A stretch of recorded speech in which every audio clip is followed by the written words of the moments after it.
లంచాలు తీసుకుంటే క్యాష్తో తీసుకుంటే ఆ క్యాష్ ముందు వాళ్ళు వెళ్ళి ఏసీబీ వాళ్ళకి కలవాలా, వాళ్ళు ఏదో రంగు పూసిస్తారు, ఆ తర్వాత అది పట్టుకుని వెళ్తే ఆ తర్వాత వచ్చి చేతికి ఇది పోస్తే యాసిడ్ పోస్తే అప్పుడు బ్లూ అయితే అప్పుడు లంచం తీసుకున్నట్టు ఇదంతా మధ్యవర్తుల సమక్షంలో జరగాలి. ఇదంతా చాలా ప్రాసెస్.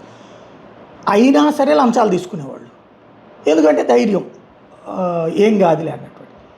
ఇప్పుడు సోషల్ మీడియా యుగాలు వచ్చిన రోజుల్లో కూడా నిస్సిగ్గుగా తమిళనాడులో ప్రభుత్వం మారింది, టీవీకే ప్రభుత్వం వచ్చింది. యూపీఐ ట్రాన్సాక్షన్స్లో లంచాలు వసూలు చేస్తున్నటువంటి వ్యవహారం ఇప్పుడు వైరల్ అయింది.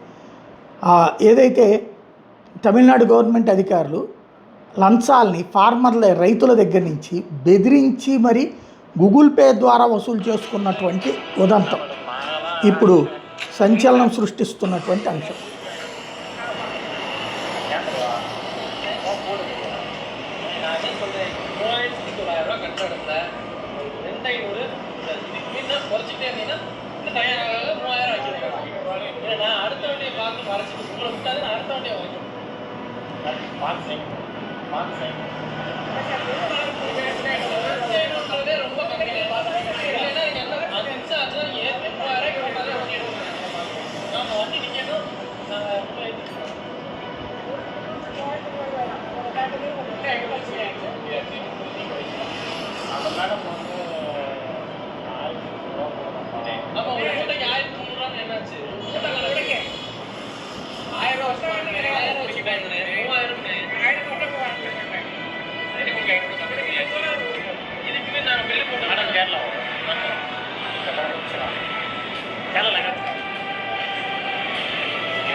క్యాష్ వెంట పెట్టుకు రాలేదంటే చివరికి క్యాష్ని గూగుల్ పే చేయించుకున్నటువంటి ఉదంతం ఇప్పుడు సంచలనం సృష్టిస్తుంది.